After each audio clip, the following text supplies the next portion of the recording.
ನಾಗೇಂದ್ರ ಅವರ ರಾಜೀನಾಮೆಗೆ ಬಹಳ ಬಿಗಿಪಟ್ಟು ಹಿಡಿದಿದ್ದಾರೆ. ಅಷ್ಟೇ DK ಶಿವಕುಮಾರ್ ಕೂಡ ಚಾಲೆಂಜಿಂಗ್ ಆಗಿ ತೆಗೆದುಕೊಂಡಿದ್ದಾರೆ. ನಾಗೇಂದ್ರ ರಾಜೀನಾಮೆಗೆ ಈ ಒಂದು ಪಟ್ಟು ಸರ್ಕಾರಕ್ಕೆ ಇಕ್ಕಟ್ಟಾಗುತ್ತಾ ಅಂತ ನೋಡಬೇಕಾದ್ರೆ ಸಮಯ ನಿರ್ಧರಿಸಬೇಕಾಗತ್ತೆ. ಸದನದ ಹೊರಗೂ ಒಳಗೂ ಕಮಲ ಪಡೆಯಿಂದ ದೊಡ್ಡ ಮಟ್ಟದ ಒತ್ತಾಯ ಕೇಳಿ ಬರ್ತಾ ಇದೆ. ಹೆಂಗ್ರಿ ಇವ್ರನ್ನ ಸಂಪುಟಕ್ಕೆ ಸೇರಿಸ್ಕೊಂಡ್ರಿ ಅಂತ ಹೇಳಿ ಬಿ ನಾಗೇಂದ್ರ ಬಗ್ಗೆ CLP ಸಭೆಯಲ್ಲಿ ಗಂಭೀರವಾದಂಥ ಚರ್ಚೆ ಕೂಡ ನಡೀತಾ ಇದೆ. ಆಪ್ತ ಸಚಿವ ನಾಗೇಂದ್ರ ಬೆನ್ನಿಗೆ ನಿಂತಿದ್ದಾರೆ ಮುಖ್ಯಮಂತ್ರಿ DK ಶಿವಕುಮಾರ್. ಸಚಿವ ನಾಗೇಂದ್ರ ವಿರುದ್ಧದ ಆರೋಪ ಸಾಬೀತಾಗಿಲ್ಲ ರೀ, ಅದು ಕೇವಲ ಆರೋಪ. ಹೀಗಿರುವಾಗ ಅವ್ರನ್ನ ಹೆಂಗ್ರಿ ನಾವು ಸಂಪುಟದಿಂದ ದೂರ ಇಡಬೇಕು? CLP ಮೀಟಿಂಗ್ನಲ್ಲಿ ನಾಗೇಂದ್ರ ಪರ DK ಸಮರ್ಥನೆ ಮಾಡ್ಕೊಂಡಿದ್ದಾರೆ. ನಾಗೇಂದ್ರ ವಿಚಾರವನ್ನು ಹೈಕಮಾಂಡ್ ಕೂಡ ಈಗಾಗಲೇ ಪರಾಮರ್ಶೆ ಮಾಡಿದೆ, ಇಂಟ್ರೋಸ್ಪೆಕ್ಟ್ ಮಾಡ್ತಾ ಇದೆ. ಎಲ್ಲವನ್ನು ಪರಿಶೀಲಿಸಿಯೇ ಸಚಿವ ಸ್ಥಾನ ನೀಡಲಾಗಿದೆ. ಹೀಗಾಗಿ ವೈ ಶುಡ್ ಬಿ ವರಿ? ಆರೋಪ ಇಲ್ದವ್ರು ಯಾರಿದ್ದಾರೆ? ಎಲ್ಲರ ಮೇಲೆ ಆರೋಪ ಇದೆ. ನಾಗೇಂದ್ರ ಪರ ಈ ಮೂಲಕ ಬ್ಯಾಟಿಂಗ್ ಮಾಡ್ತಾ ಇದ್ದಾರೆ DK ಶಿವಕುಮಾರ್. ಬಿಜೆಪಿಗರದ್ದು ಕೇವಲ ರಾಜಕೀಯದ ಆರೋಪ. ಬಿಜೆಪಿ ಹೋರಾಟಕ್ಕೆ ಪ್ರತಿತಂತ್ರ ರೂಪಿಸಲು ಕೈ ಪಡೆ ಕೂಡ ಚೆನ್ನಾಗಿ ಪ್ಲಾನ್ ಮಾಡ್ಕೊಂಡಿದ್ದಾರೆ. KPSC ಒಂದೇ ಮಾತ್ರ RSS ಉಲ್ಲೇಖಿಸಿ ಕೌಂಟರ್ ಕೊಡೋಕೆ ತಂತ್ರ ಕೊಡ್ತಾ ಇದ್ದಾರೆ. ಸದನದಲ್ಲಿ ಯಾವ ರೀತಿ ತಿರುಗೇಟ್ ಕೊಡಬೇಕು ಅಂತ DK ಶಿವಕುಮಾರ್ ಸಲಹೆ ಕೂಡ ಕೊಡ್ತಾ ಇದ್ದಾರೆ. ಎಸ್, ಈ ಮಧ್ಯೆ ಇಂದು ದಿಢೀರ್ ಸುದ್ದಿಗೋಷ್ಠಿ ಕೂಡ ಕರೆದಿದ್ದಾರೆ. ಯಾರು? ಸಚಿವ ನಾಗೇಂದ್ರ. ಖುದ್ದು ವಿಪಕ್ಷಗಳಿಗೆ ತಿರುಗೇಟ್ ಕೊಡ್ತಾರಾ ಬಿ ನಾಗೇಂದ್ರ ಅವರು? ಬಹಳ ಕುತೂಹಲ ಮೂಡಿಸಿದೆ ನಾಗೇಂದ್ರ ಅವರ ಈ ಒಂದು ನಡೆ.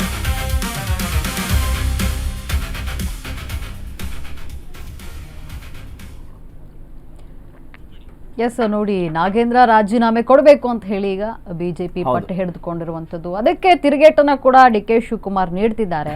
ಅಂದ್ರೆ ಏನು, ಇಲ್ಲಿ ಬರೀ ಆರೋಪ ಇದೆ, ಅದೇನು ಸಾಬೀತಾಗಿಲ್ವಲ್ಲ ರಾಜೀನಾಮೆ ಕೊಡಬೇಕು ಅಂತ ಹೇಳಿ ಅವ್ರ ಪರವಾಗಿ ಬ್ಯಾಟ್ ಬೀಸಿರುವಂತದ್ದು. ಒಟ್ನಲ್ಲಿ ಕದನದಲ್ಲಿ ಈ ವಿಚಾರವನ್ನ ಇಟ್ಕೊಂಡು ಮಾತನಾಡಿದ್ದಾರೆ. ಅಂದ್ರೆ ರಾಜೀನಾಮೆ ಕೊಡಬೇಕು ಅಂತ ಹೇಳಿ ಹೇಗಾದ್ರೂ ಸರಿ ಕಾಂಗ್ರೆಸ್ನ ಕಟ್ಟಿ ಹಾಕ್ಬೇಕಲ್ವಾ ಬಿಜೆಪಿ. ಹಾಗಾಗಿ ಒಂದಷ್ಟು ವಾರ್ಗಳು ನಡೆಯುವಂಥದ್ದು, ಹೆಲ್ದಿ ಆರ್ಗ್ಯುಮೆಂಟ್ಸ್ಗಳು ಆಗುವಂಥದ್ದು. ಹೀಗೆ ಏನು ರಾಜೀನಾಮೆಗೋಸ್ಕರ ಕಮಲ ಪಡೆ ಈಗ ಒತ್ತಾಯವನ್ನ ಮಾಡ್ತಾ ಇದೆ. ಬಿ ನಾಗೇಂದ್ರ ಬಗ್ಗೆ ಇಲ್ಲಿ DK ಶಿವಕುಮಾರ್ ಪರವಹಿಸ್ಕೊಂಡಿದ್ದಾರೆ, ಬಿಟ್ಕೊಡ್ತಾ ಇಲ್ಲ. ಇಲ್ಲಿ ಬರೀ ಇದು ಆರೋಪ ಅಷ್ಟೇ. ಎಲ್ಲವನ್ನ ಕೂಡ ನಾವು ಪರಿಶೀಲನೆ ನಡೆಸಿ ಅವರಿಗೆ ಸಚಿವ ಸ್ಥಾನವನ್ನ ಕೊಟ್ಟಿದ್ದೀವಿ ಅಂತ ಇಲ್ಲಿ DK ಶಿವಕುಮಾರ್ ಹೇಳ್ತಾ ಇರುವಂಥದ್ದು. ಆದರೆ BJP ಏನು ವಾದ ಮಾಡ್ತಿದೆ ಅಂದ್ರೆ ಅವ್ರ ಮೇಲೆ ಆರೋಪ ಇದೆ, ಹೇಗೆ ನೀವು ಸಚಿವ ಸ್ಥಾನವನ್ನ ಕೊಟ್ರಿ, ಅವ್ರಿಗೆ ಇನ್ನೂ ಕೂಡ ಕ್ಲೀನ್ ಚೀಟ್ ಸಿಕ್ಕಿಲ್ಲ, ಸೊ ಹಾಗಾಗಿ ನೀವು ಹೇಗೆ ಸಚಿವ ಸ್ಥಾನವನ್ನು ಕೊಟ್ರಿ ಅಂತ ಹೇಳ್ತಾ ಇರುವಂಥದ್ದು. ಸರ್, ಇನ್ನು ಈ ವಿಚಾರವಾಗಿ ಹೇಳೋದಾದ್ರೆ ನೀವು ಏನು ಹೇಳ್ತೀರಾ? ಓಕೆ, ಅಂದರೆ ಇದು ಕೇವಲ ನಾಗೇಂದ್ರ ಅವರ ವಿರುದ್ಧ ಮಾಡ್ತಾ ಇರುವಂಥ ಹೋರಾಟ ಅಂತ ಅನ್ನಿಸ್ತಾ ಇಲ್ಲ. ಇದು ಮುಂದಿನ ಚುನಾವಣೆಗೆ ಯಾವ ರೀತಿ ಸಿದ್ಧತೆ ಮಾಡಿಕೊಳ್ಬೇಕು, ಇದು RSS BJP ಅವರ ಒಂದು ಐಡಿಯಾಲಜಿಗೆ ವಿರುದ್ಧವಾಗಿ ಯಾವ ರೀತಿ ಇಲ್ಲಿ ಹೊಸ ಹೊಸ ಇಂಪ್ಯಾಕ್ಟ್ಗಳನ್ನು ಮಾಡಬಹುದು ಅನ್ನುವ ಒಂದು ಪೊಲಿಟಿಕಲ್ ಕ್ಯಾಲ್ಕುಲೇಷನ್ ಕೂಡ ಖಂಡಿತವಾಗ್ಲೂ ಇದರಿಂದ ಹೊರಬರೋದ್ರಲ್ಲಿ ಯಾವ ಅನುಮಾನ ಇಲ್ಲ. ಅಂದರೆ BJP ವರ್ಸಸ್ ನಾಗೇಂದ್ರ ಅನ್ನೋದು ಕೇವಲ ಅದು ನೆಪ ಮಾತ್ರ. ಅವರ intentions and agendas will be different ಅನ್ನೋದ್ರಲ್ಲಿ ಯಾವ ಅನುಮಾನ ಇಲ್ಲ ಅಂತ ಮೇಲ್ನೋಟಕ್ಕೆ ಸದ್ಯಕ್ಕೆ ಅನ್ನಿಸ್ತಾ ಇದೆ. ಹೀಗಾಗಿ ಸದನ ಕದನ ಅದು ಅಂಡರ್ಸ್ಟುಡ್ ಆಗಿದೆ, ಆದರೆ ಜನಕ್ಕೆ ಇದು ಬೇಕಾ ಅನ್ನೋದು ಪ್ರಶ್ನೆ. ಓಕೆ, ಜೀವನ್ ನನ್ನ ಕಲೀಗ್, ನಮ್ಮ political correspondent. Yes, he is ready for live chat. Jeevan, very good morning. ಯಾಕೆ ನಾಗೇಂದ್ರ ಅವರ ವಿಚಾರ ಇಷ್ಟೊಂದು ದೊಡ್ಡ ಮಟ್ಟದ ಚರ್ಚೆಗೆ ಕಾರಣವಾಗೋಕ್ಕೆ, ಇದೇ ಪ್ರಮುಖ ಇಶ್ಯೂ ಆಗೋಕ್ಕೆ ಏನು ಕಾರಣ ಅನ್ಸುತ್ತೆ? What might be the reason for BJP? ಸೂರ್ಯ ಕಳೆದ ಬಾರಿ ಸಚಿವರಾಗಿದ್ದರು. ಏನಂದರೆ ಸಿದ್ದರಾಮಯ್ಯ CM ಆದಂಥ ಸಂದರ್ಭದಲ್ಲಿ ಸಿದ್ದರಾಮಯ್ಯ ಕ್ಯಾಬಿನೆಟ್ನಲ್ಲೂ ಸಚಿವರಾಗಿದ್ದಂಥವರು ನಾಗೇಂದ್ರ. ಈ ಒಂದು ಟೈಮಲ್ಲಿ ಏನಾಗುತ್ತೆ, ವಾಲ್ಮೀಕಿ ಹಗರಣ ಒಂದು ಪ್ರಕರಣ ಹೊಡ್ಕೊಳ್ಳುತ್ತೆ, ದೊಡ್ಡ ಮಟ್ಟದಲ್ಲಿ ರಾಜ್ಯದಲ್ಲಿ ಸಂಚಲನ ಮೂಡಿಸುತ್ತೆ.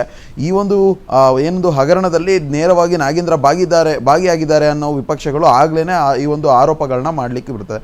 ಆ ಒಂದು ಸಂದರ್ಭದಲ್ಲಿ ಆರೋಪಗಳನ್ನು ಹೊತ್ತು ಸಚಿವ ಸ್ಥಾನದಲ್ಲಿ ಕಂಟಿನ್ಯೂ ಆಗೋದು ಸರಿಯಲ್ಲ ಅಂತ ಒಂದು ನಾಗೇಂದ್ರ ಅವರೇ ಯಾರೂ ಕೂಡ, ಅಂದರೆ ಪಕ್ಷದ ವತಿಯಿಂದ ಯಾರು ಹೇಳಿದರೆ ಸ್ವತಃ ಅವರೇನೆ ರಾಜೀನಾಮೆಯನ್ನು ಕೊಡಲಿಕ್ಕೂ ಕೂಡ ಮುಂದಾಗಿ ರಾಜೀನಾಮೆಯನ್ನು ಕೊಡ್ತಾರೆ.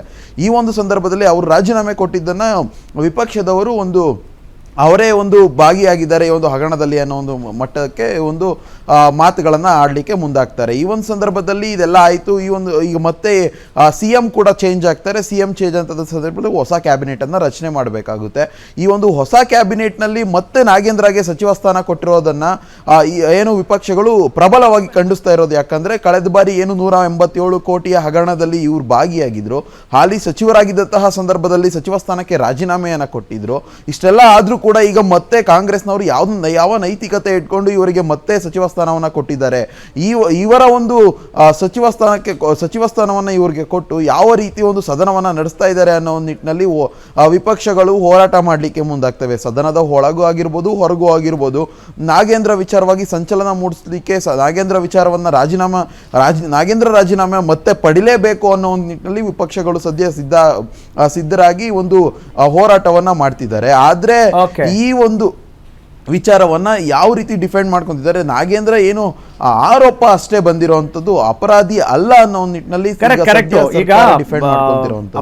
ಡಿಫೆಂಡ್ ಮಾಡೇ ಮಾಡ್ತಾರೆ ಆಡಳಿತ ಪಕ್ಷದವರು. ಆಮೇಲೆ ಮುಖ್ಯಮಂತ್ರಿ DK ಶಿವಕುಮಾರ್ ಕೂಡ ಬಹಳ ಬೆನ್ನಿಗೆ ನಿಂತಿದ್ದಾರೆ. ಈಗ ನಾನು ಕೇಳೋ ಪ್ರಶ್ನೆ ಏನು ಅಂತ ಹೇಳಿದ್ರೆ, ಇದಕ್ಕಿಂತ ಪ್ರಮುಖವಾದಂಥ ಅಂದ್ರೆ ಮೇಜರ್ ಇಶ್ಯೂ ವಿಪಕ್ಷಗಳಿಗೆ ಕಾಣ್ತಾ ಇಲ್ಲ ಅಂತನಾ ಜೀವನ್? ಕ್ರಿಸ್ಪಾಗಿ ಚುಟ್ಕಾಗಿ ಸದ್ಯ ನಾಗೇಂದ್ರ ವಿಚಾರವನ್ನ ಈಗ ಯಾವುದೇ ರೀತಿಯಾದಂತಹ ಬೇರೆ ಸಾಕಷ್ಟು ವಿಚಾರಗಳಿದಾವೆ. ಈಗ ಗೊತ್ತಿರೋ ಹಾಗೆ ನಿನ್ನೆ ಕೂಡ ಬಿಡದಿ ಟೌನ್ಶಿಪ್ ಹೋರಾಟವನ್ನು ನಡೆಸಿದ್ರು. ಈಗ ಮತ್ತೆ ಕುಮಾರಸ್ವಾಮಿ ಅವರು ನೈಸರಲ್ಲಿ ಹಗರಣ ಆಗಿದೆ, ಅಕ್ರಮ ಆಗಿದೆ ಅನ್ನೋ ನಿಟ್ಟಿನಲ್ಲಿ ಆ ಒಂದು ವಿಚಾರವನ್ನು ಕೂಡ ಪ್ರಸ್ತಾಪ ಮಾಡಿದ್ದಾರೆ. ಆದರೆ ಇದನ್ನೆಲ್ಲ ಬಿಟ್ಟು ಸದನದಲ್ಲಿ ಸದ್ಯ ನಾಗೇಂದ್ರ ವಿಚಾರವನ್ನೇ ಮೊದಲು ಪ್ರಸ್ತಾಪ ಮಾಡಿರುವಂಥದ್ದು. BJP ನಾಯಕರಿಗಾಗಿರ್ಬೋದು, JDS ನಾಯಕರಿಗಾಗಿರ್ಬೋದು, ಎಲ್ಲ ಒಂದ್ ಕಡೆ ಏನೋ ನಾಗೇಂದ್ರ ಅವರ ರಾಜೀನಾಮೆಯನ್ನ ಕೊಟ್ರೆ ನಮ್ಮ ಆಡಳಿತ ಅಂದ್ರೆ ನಾವು ವಿಪಕ್ಷದಲ್ಲಿ ಇದ್ಕೊಂಡು ಒಂದು ಸ್ಟ್ರಾಂಗ್ ಆಗಿದ್ದೀವಿ ಅಂತ ತೋರಿಸಬಹುದು ಅನ್ನೋ ಒಂದು ಹೋರಾಟವನ್ನ ಮಾಡ್ತಿದ್ದಾರೆ.